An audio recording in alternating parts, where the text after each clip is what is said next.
Et bonjour à tous, c'est Hachoum et bienvenue dans ce 38e épisode d'Empire pas ton puzzle.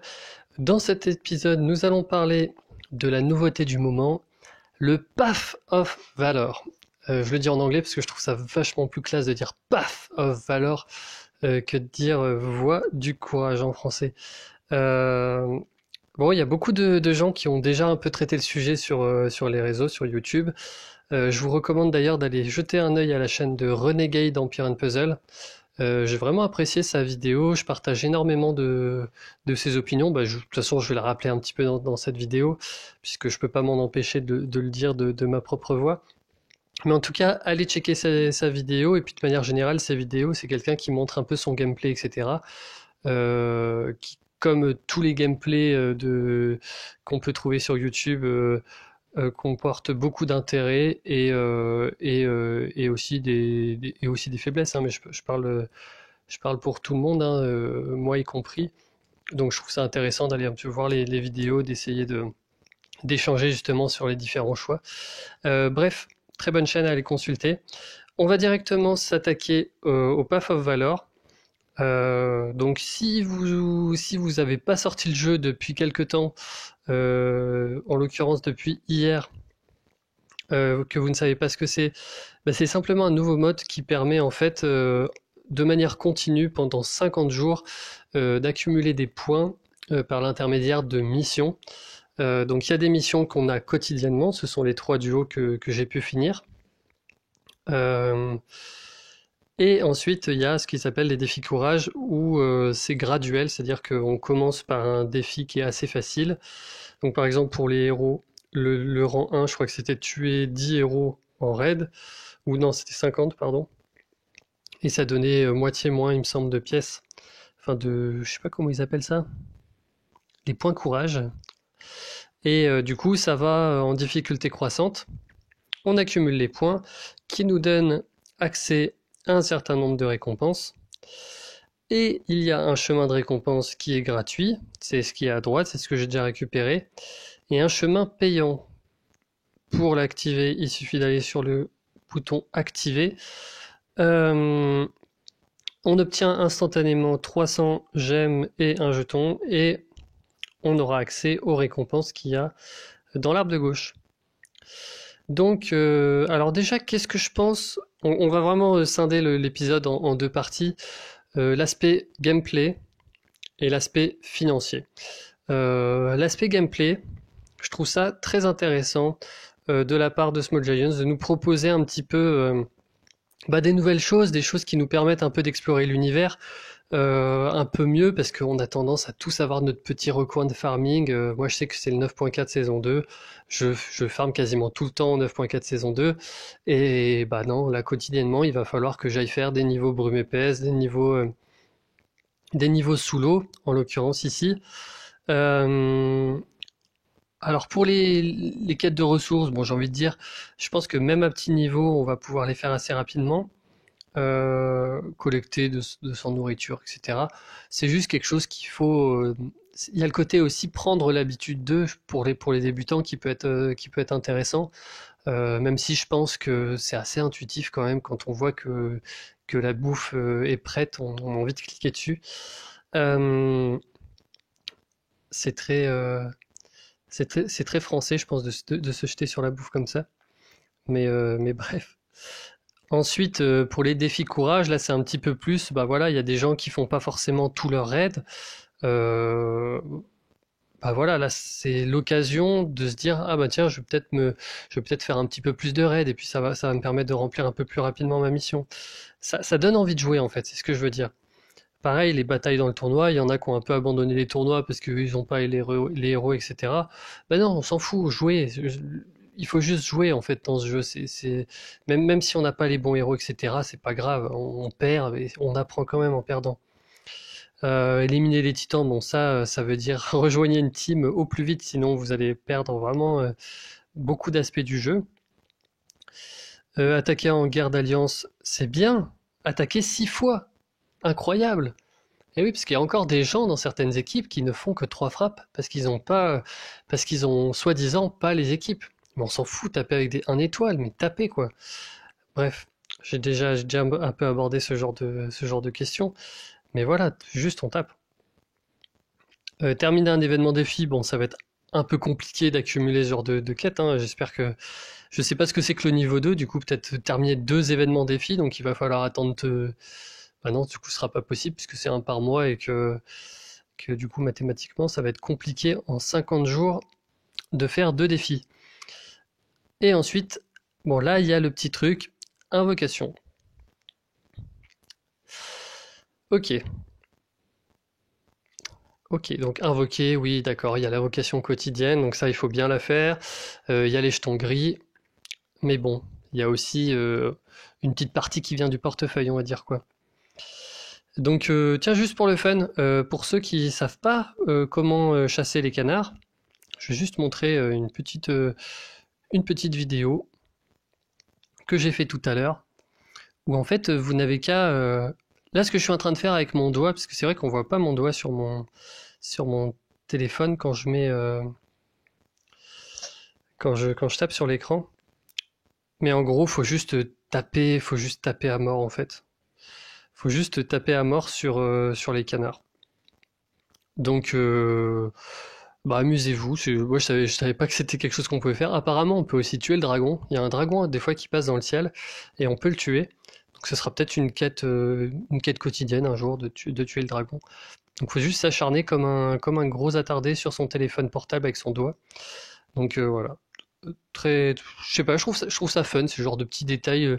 Il y a des développeurs derrière, il y a des gens qui font des choses, des éléments graphiques, hein. C'est comme dans la base, par exemple, si je clique sur le petit bonhomme là, je sais pas si vous avez vu entre les deux fermes, il me fait coucou.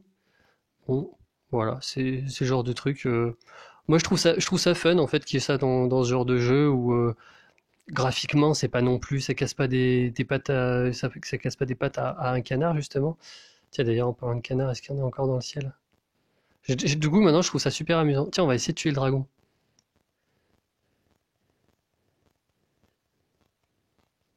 Putain, j'arrive pas. Bon, là, je me suis vraiment acharné dessus. Putain. Je sais pas si vous entendrez le bruit de mon doigt qui tape sur mon écran, mais genre, vraiment, je suis en mode gros acharné. Oh, je l'ai tué. Oh, trop cool. Du coup, ouais, on peut vraiment tuer le dragon. Trop cool. Bon, bah voilà. Je suis très content d'avoir enregistré ça dans cette vidéo. Je pense que ça vous a passionné. On va retourner un petit peu la voie du courage. Désolé, hein, je sais qu'il y a beaucoup de gens qui me disent que je passe du coq à l'âne, etc. C'est quelque chose que j'adore faire. Donc, bah, désolé. Mais voilà. Euh,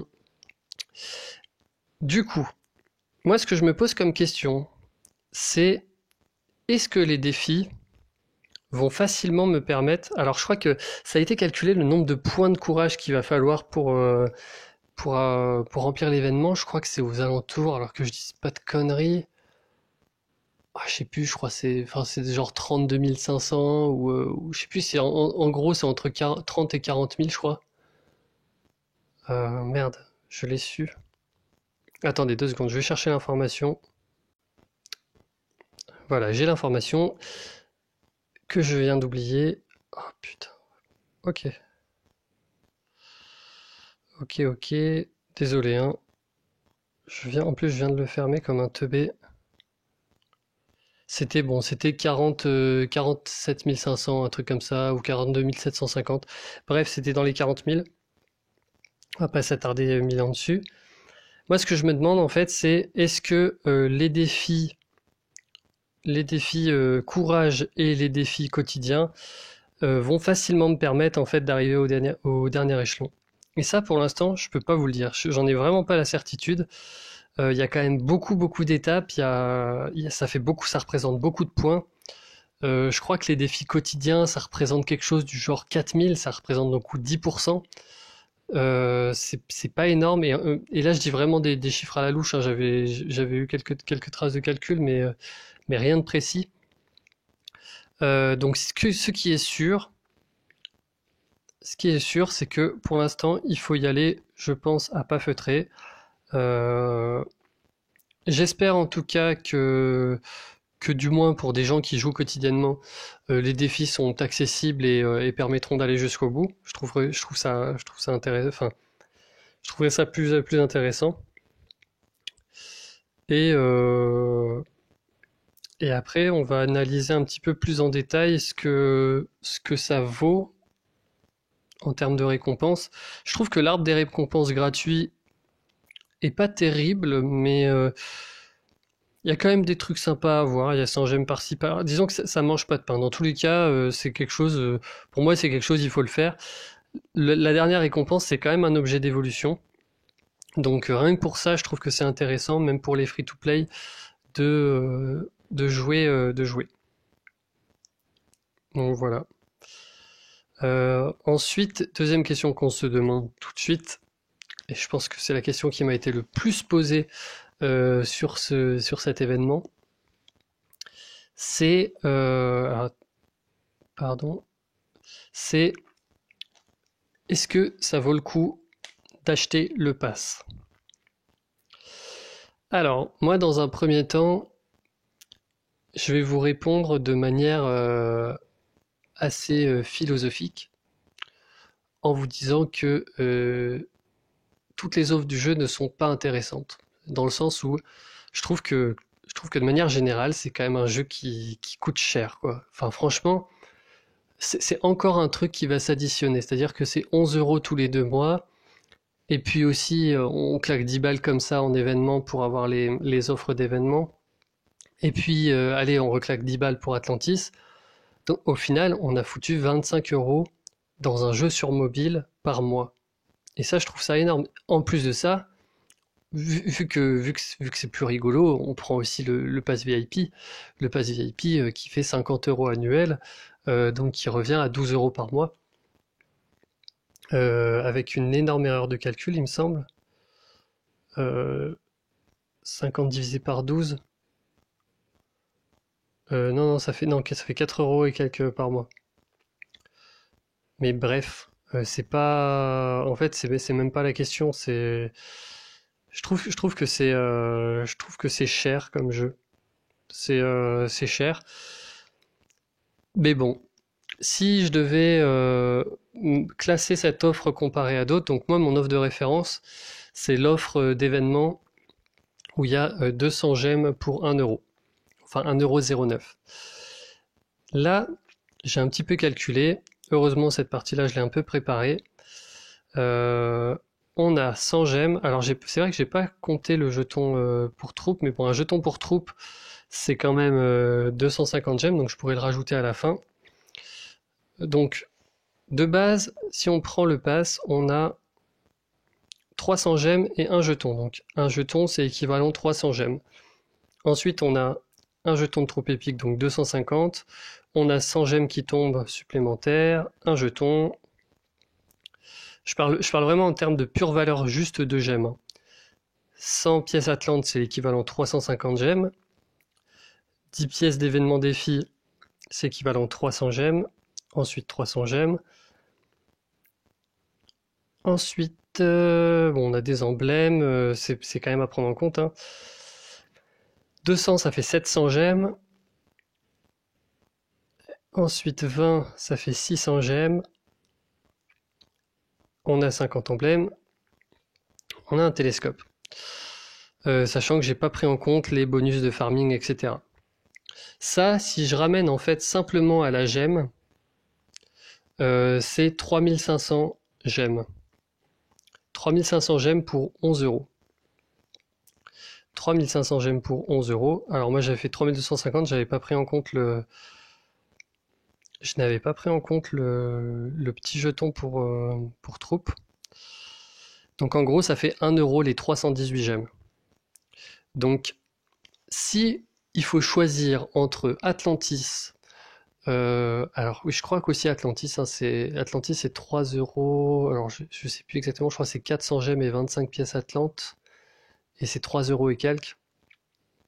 Donc c'est à peu près la même valeur à la gemme, je crois que les 1,09 € pour 200 gemmes.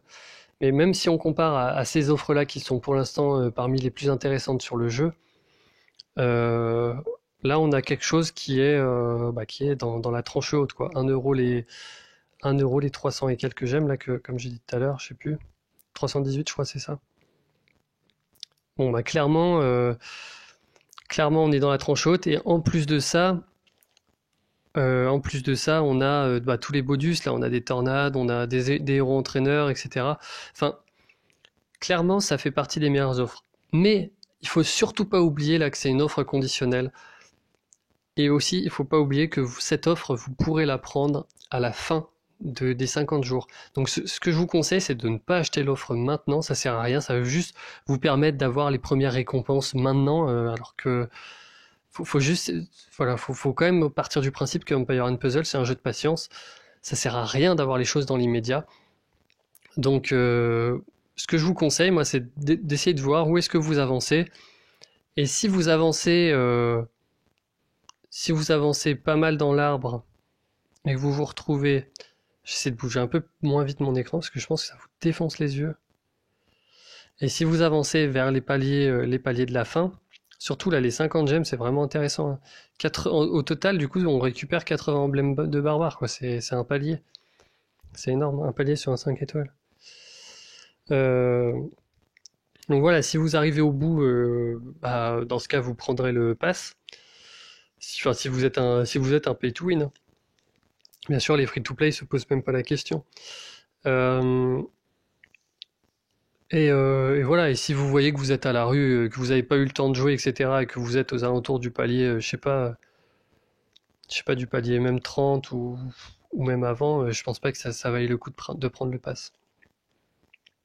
Donc voilà, moi ce que j'espère, c'est que Small Giants sont pas sur un coup vicieux au point de nous proposer ça, alors qu'ils savent très bien que c'est impossible d'aller jusqu'au bout, de manière à ce que pendant 50 jours, on se retrouve avec une offre très alléchante sous le nez. Déjà qu'on a quasiment quotidiennement des offres qui nous foutent sous le nez, en plus que des fois on est en train d'essayer de cliquer sur son camp d'entraînement, il y a l'offre qui passe devant notre doigt et on est quasiment obligé de cliquer dessus. Euh, donc voilà, là pendant 50 jours, il faut savoir, il faut se mettre dans le crâne qu'il va y avoir une offre super alléchante à côté de nous pendant 50 jours. Et que ceux qui sont des pay to win vont sûrement craquer un moment, hein, et moi le premier, franchement, je pense que si j'arrive pas loin du bout du, de la voie du courage, je vais acheter le pass, il m'a l'air rentable en termes d'offres, donc je l'achèterai. Par contre, pour les free-to-play, c'est encore 50 jours où on est frustré de voir, putain, les pay-to-win, ils vont encore gratter des trucs de plus, et moi, non. Donc je trouve que ça a un côté un peu vicieux. J'espère juste qu'il faut pas, en plus de ça, qu'il va pas, par exemple, pour remplir les défis, là, invocation, j'espère qu'il va pas falloir invoquer avec des thunes pour que ça puisse remplir assez le, le défi pour obtenir les pièces, quoi. J'espère que c'est... Parce que je sais qu'ils peuvent être assez calculateurs là-dessus, Small Giants, et j'ai pas trop envie de... Enfin, j'aimerais bien que ce soit pas quelque chose de calculateur qui pousse encore plus les gens à la dépense, en plus des 11 euros, en plus des offres d'Atlante. En plus, maintenant, je sais pas si vous avez vu, en événement et en Atlante, c'est genre, c'est plus une offre qui tient pendant 3 jours, c'est genre, t'as une offre pendant un jour, puis une autre offre, puis une autre offre, et les offres sont toujours moins intéressantes. Donc, en gros, la première, on se dit, ouais, je la prends pas, et puis la deuxième, on se dit, oh, bon, allez, je vais quand même prendre quelque chose, et puis au moment où on a pris quelque chose, c'est au moment où on a l'offre la moins intéressante. Donc attention à ça, attention à cette genre de logique consommatrice à outrance que peut, euh, que peut essayer de nous inculquer le jeu. Donc voilà. Que dire de plus? Oui, bah, en termes de gameplay, forcément, c'est le genre de choses qui crée encore un écart entre les free-to-play et les play-to-win. Les free-to-play et les pay-to-win, parce que play-to-win, c'est un peu le cas de tout le monde. Mais je vois pas en fait. Je suis content déjà qu'il y ait entre guillemets que 55 emblèmes, si j'ai bien compris. Non, 60 emblèmes. Ah non, 70. Ah, ça commence à faire. Ça fait quand même 70 emblèmes de différence entre free-to-play et pay-to-win. C'est quand même, euh, c'est quand même pas négligeable, quoi. Je trouve que le facteur emblème, le matériau d'évolution, à la limite, sur un coup de chance, un free-to-play peut rattraper un pay-to-win, mais les emblèmes, on peut pas compter vraiment sur les coffres de couleurs pour nous donner des emblèmes plus que d'autres, quoi. Je pense qu'en moyenne, on est à peu près tous au même moment. Une autre chose aussi qu'a souligné Renegade dans sa vidéo, c'est que ces coffres-là, c'est un autre moyen de stocker des ressources dans le jeu. Donc, je vous ai parlé de l'astuce des camps 20 pour stocker de la nourriture. Alors, le fer, ça se stocke pas trop, hein, on est un peu obligé de le dépenser régulièrement. Et ben là, maintenant, on aura un mode de stockage, puisque à partir du moment où on débloque une boîte, elle apparaît dans notre inventaire et on peut l'ouvrir quand on veut. Donc, en plus, c'est des grosses quantités, hein, 250K. Là, on a du 250K, du 500K. C'est quand même des assez grosses quantités. Donc voilà, je pense qu'on a fait le tour à peu près de la voie du courage. Désolé pour ceux qui ont décroché en cours de route et parce que bon, vous avez sûrement compris, c'est pas une vidéo que j'ai eu beaucoup le temps de préparer, hein, je l'ai un peu fait dans l'urgence. Il y a beaucoup de choses sur le jeu en ce moment, j'ai envie de traiter plein de sujets et je peux pas passer autant de temps que je voudrais sur la préparation. Là, j'avais juste au moins préparé le calcul pour savoir si l'offre était intéressante. Donc voilà, j'espère quand même que ça vous aura appris des choses, enfin appris ou alors au moins amener une réflexion sur certains aspects de la voie du courage. Je sais pas, on en retiendra quoi? On en retiendra peut-être que c'est intéressant, mais à prendre avec des pincettes. Donc voilà, faites attention et surtout dépensez pas toute votre thune dans ce jeu. Moi personnellement, je pense que je vais pas reprendre de pass VIP parce que même si c'est aussi quelque chose de très intéressant le pass VIP, je sais que je serai toujours tenté par les offres Atlantes, que je serai toujours tenté par les offres d'événements parce qu'il y a toujours des nouveaux héros qui sortent. Il va y avoir la saison 3 qui va sortir, il va y avoir encore des héros qu'il va falloir avoir, etc. Il y a un moment, on peut pas tout prendre, je pense. Et bon, moi, mon premier pas, c'est d'arrêter le pass VIP. C'est dommage parce que il donnait des emblèmes. Mais bon, je pense que ouais, là, ça fait trop. Donc voilà. Allez, je vous laisse là-dessus. Prochaine vidéo, je pense que je vais aller faire un petit tour en tournoi, en tournoi 3 étoiles, l'attaque de ruée qu'il y a en ce moment. Et puis on se retrouvera, du coup, on se retrouve assez bientôt. Bon jeu à tous et ciao.